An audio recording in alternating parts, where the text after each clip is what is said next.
got some great questions here. This was a major competition. We got like thousands of questions, and these are just a few that we selected to ask you. So we'll get right into it. First question is about the sounds and smells in space. Can you describe how the various parts of the shuttle or the ISS, how they smell, and some of the sounds that you hear that might describe the environment for your followers?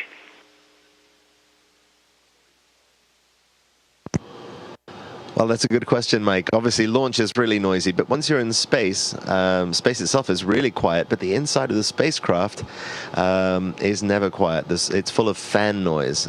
Everywhere you go, there's a fan circulating air because there's no convection that on Earth is caused by gravity and temperature differences. There's no convection up here to circulate the air for you. So that's the biggest noise we notice. How about smells, Bob? What do you notice up here? Well, I think one of the most remarkable smells that you notice in space, everything smells relatively similar except for food.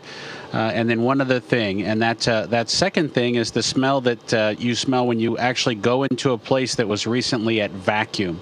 I've heard it described as ozone-ish, also being attributed to the oxidation of aluminum, but the smell of coming into an area that had just been at vacuum, just been at space, is really unique, and I haven't smelled it any place on the ground, just coming through the hatch or actually coming back in from an EVA. You can smell the EVA crew members or spacewalkers when they come in. They really have a strong smell, the smell of space.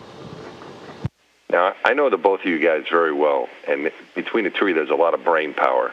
And I just can't help to follow up on that question. What do you think causes that smell of space? What do you think it is? You think it's actually space, or is it something else? I think the smell that you get is actually all the hard work of the spacewalkers who are outside. You know, they spend 6 or 8 hours, like yourself, Mike, 8 hours on a spacewalk on the last couple that you had on Hubble. They spend a lot of time outside working, and you can generate probably a pretty good odor. Okay. I have a way I like to describe that smell to people, Mike. Okay. That smell to me is to metal what the smell of toast is to bread, if that makes any sense. Yeah, that's what I always thought. It might be some outgassing going on there. All right, thanks very much. That's question number one. Question number two, we're looking for funny moments. Were there any funny moments, particularly after you first get to space? You know, anything unusual, anything funny when you unbuckle 0G for the first time? What was that like? I think we were both smiling when we unbuckled. The funny things are when things that you think you had just 10 seconds ago are gone. And there's one thing I lost. I still haven't found it 5 days later. So we're too busy to really have our humor's up at full speed, but it is amusing to watch things and people fly around as though it were their first time in a new environment, and for many of us it is the first time in a new environment. Yeah, I think one of the things I wouldn't describe as, kind of funny in the joking sort of a sense, but what was really fun for me on this flight was to see folks get to do things for the first time. And so to see Terry Virts, our pilot, start floating around and try to work his way out of his suit and deal with the challenges of weightlessness was fun to watch for me, and it was also fun for me to share that experience with him as he went through it for the first time. And for Nick, going out the hatch, it was fun for me to watch him go out on his first spacewalk and experience that for the first time. So it's not really funny in the comical sense. Nick didn't do anything comical during the EVA, but it was fun for me to be there for the first time. A couple of folks got to do those things. That's awesome. And kind of following up to what Bob started talking about with the spacewalks, for both of you, can you describe what the Earth looks like? I mean, either through the windows of the spaceship is one thing, but what was your impressions of seeing it from the spacewalk? Well, Well, Mike, I think there's two things that are really impressive during the spacewalk. The first one is just the depth of the atmosphere, and so you can see the clouds and the shadow that they cast. I don't know if you've ever had the experience of being on the ground and then had an airplane fly over you, or had a dense cloud go over you, but that shadow that it cast on the ground, and then that's something that you can really see the depth of the atmosphere and notice how high the clouds actually are. You can also see lightning. You can see cities at night. All that remarkableness that you can look out the window and kind of see through just a little small portal. You kind of have the whole horizon out in front of you through your space helmet, and it's really remarkable to take that all in. You have to take mental pictures because even the cameras that we have don't have a wide enough field of view to take all of that in. And the other remarkable part of going out for the spacewalks is again just thinking about all the people who come together to make it all possible. And so it takes a giant team on the ground to get us into space and to make it all happen. I know you had a great support team on your previous flights, and we've had a huge support team. And just to know all those people are rewarded and excited by how things are going during the spacewalk is also a pretty neat thing.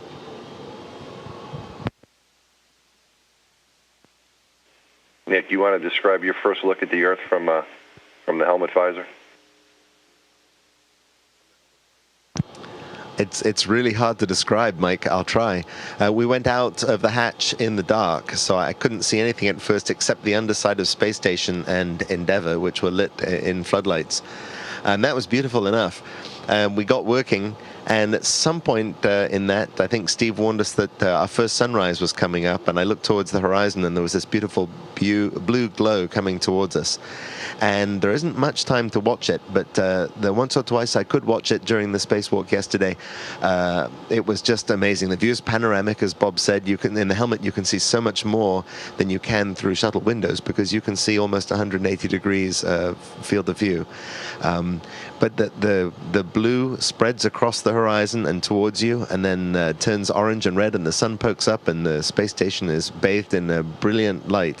It all happens extremely quickly, and of course it happens 16 times a day, and it's a really stunning sight from anywhere up here, but especially from the inside of a spacesuit. Nice job. It's hard to describe it, but you guys did really well. And following up, we have another question related to what you see during a spacewalk. Did you notice any stars while you were spacewalking?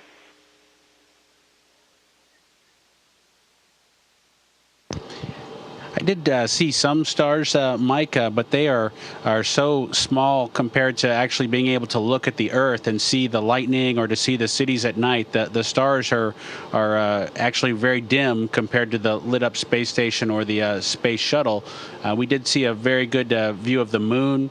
And like I said, the cities at night and the lightning show that you get through the atmosphere is just really remarkable. The stars are a little bit tougher to see. You can break out the colors on individual stars, but they're hard to compare to just all you can see on the ground. As Bob mentioned the moon, I did watch the moon rise behind Bob yesterday once. It came up through the atmosphere. I wasn't sure what I was seeing, but it literally rose through the atmosphere. So it was a white moon behind a blue haze. And then all of a sudden it was up in the clear black of space, and I could tell that it really was the moon I'd been looking at. That was really a remarkable thing to see. But I didn't see any stars yesterday. I'll look for them tomorrow.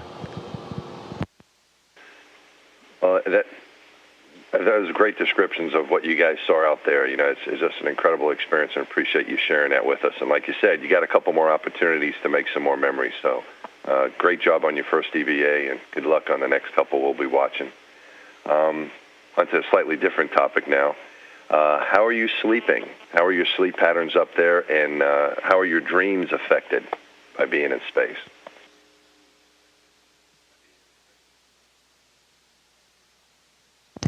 Well, sleep patterns aren't affected too much, with a couple of exceptions. The first is we have a huge, what we call a sleep shift to get here. We needed to launch at 4:30 in the morning Eastern time, And because of the amount of work you have to do when you get to space, it takes about a whole afternoon's worth of work to convert the shuttle into something that's appropriate for living in once you've launched. We needed to make that just after our lunchtime. So we were sleep shifted by about 9 or 10 hours to achieve that.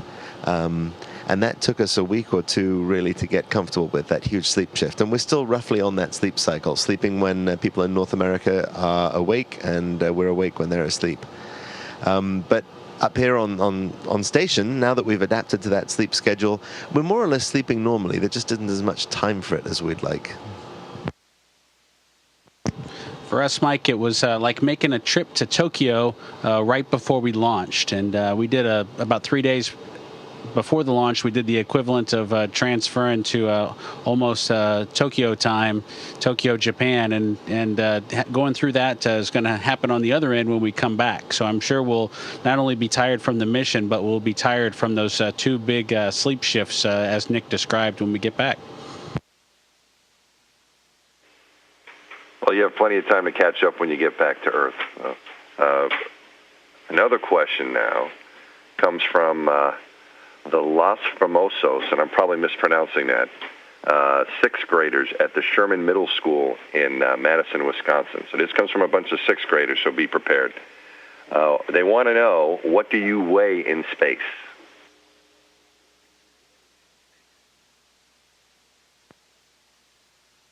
Well, for a bunch of sixth graders, they asked some pretty tough questions for us. I think Nick and I probably have well over 30 years of education between the two of us. And getting questions from sixth graders is always the most challenging of them all. But I think Nick just demonstrated, and I think that we both could show you that we don't weigh much of anything while we're up here.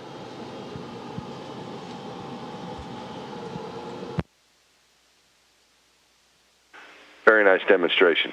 But the sixth graders will probably be interested to hear, Mike, that although you don't weigh anything, you still have mass, you still have inertia. So if you start something moving, like if I take Bob and I move him towards the camera and it takes me a second to speed him up, I have to take that same second to slow him down, because he is massive, and just as we all are, he'll keep moving in one direction as long as there's no force acting on him. So there's really some interesting physics to observe up here, not just the weight, but also the mass.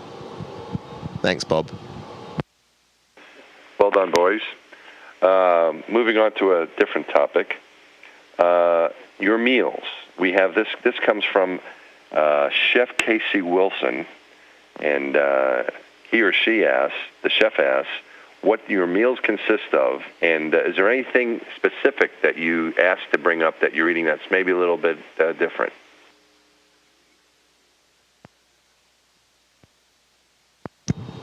Well, Mike, I think there's always a lot of interest in what type of food we actually eat on orbit, and it's a mixture of kind of camping food and military rations and kind of dehydrated things. And so we've kind of got just about everything that you have on the ground, just in a slightly different format that we either warm up or add water to and then warm up. So those are kind of the two things that we have. So nothing too fancy as far as chefs go, because we don't get to use all the fancy techniques. We just get to add water or add heat, and that's just about it.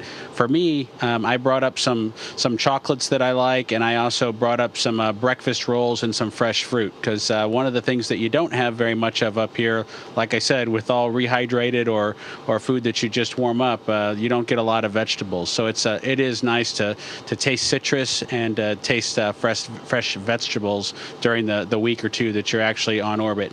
And when we arrived with for the station crew, we actually brought them quite a bit of fresh food. I don't think you can see any more of it here. Actually, you can. There's some of it stowed right above Nick's head up here. There's some oranges and some apples and some avocados and some lemons. So a lot of fresh fruits that only get delivered when there's a Progress vehicle arriving or a space shuttle arrives to drop some of these things off.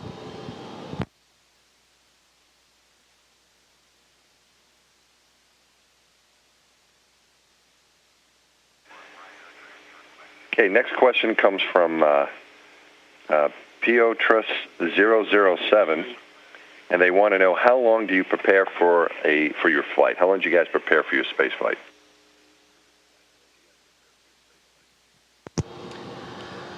Well, we've been training for about a year, Mike.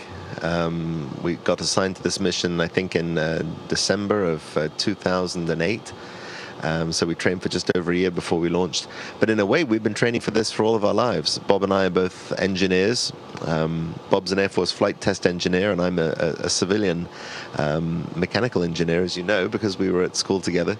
But we have literally been training to be astronauts for the last 30 or 40 years through our education. One of the things I was struck by yesterday when I was doing my spacewalk is that I think you probably can't feel really comfortable hanging from a space station 200 miles above the planet, going about 18,000 miles an hour, unless you're really confident in the physics that you'll just keep going around the planet and won't fall. So in a way, I think we've been training a long, long time.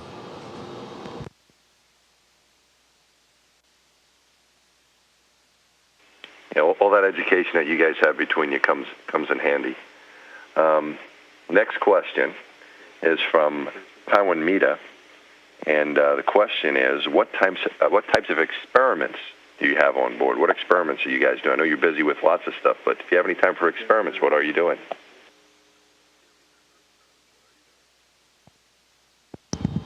Well, Mike, we do have a couple of experiments with us, and most of them are biological in nature, really, as far as our flight goes. The space station is doing quite a bit of additional work.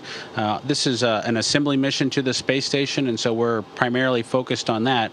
But the experiments that we have one which is a experiment to actually control viruses, and so we have they're in a contained vessel, and we cycle them through their process, trying to activate them and then deactivate them inside their canister to understand what the effects gravity has on those viruses.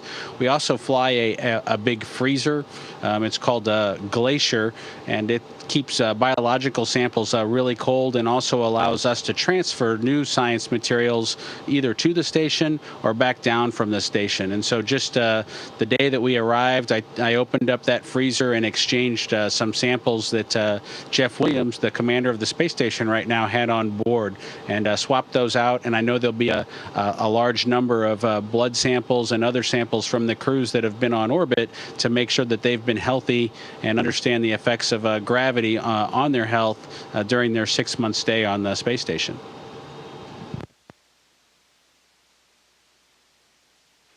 Boys, I think we have time for one more question, and this one is pertinent to our twittering in space. This comes from Rich V. Miller. He wants to know, what kind of computer do you use to send your tweets? And Nick, are you able to tweet from space?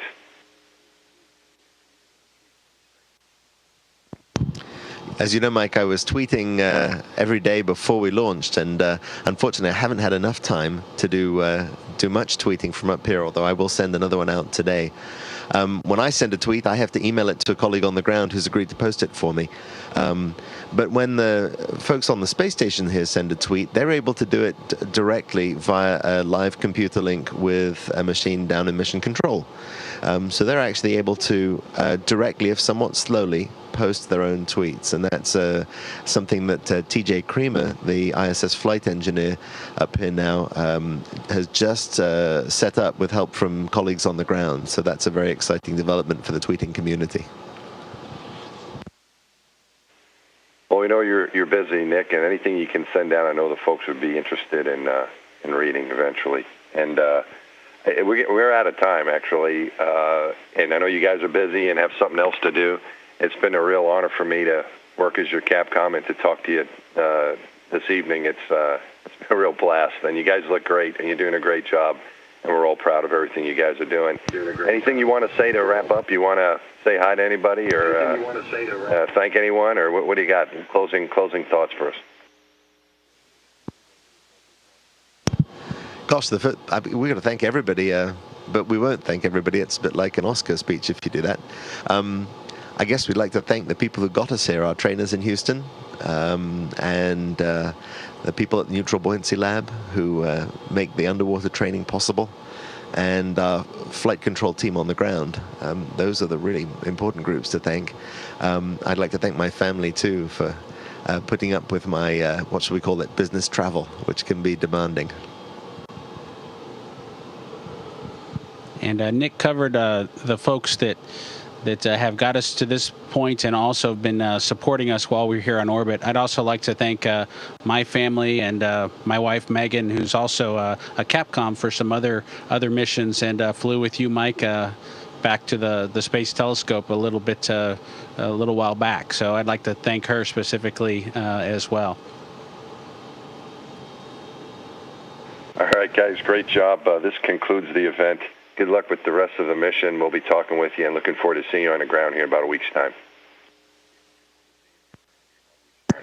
Thanks, Mike.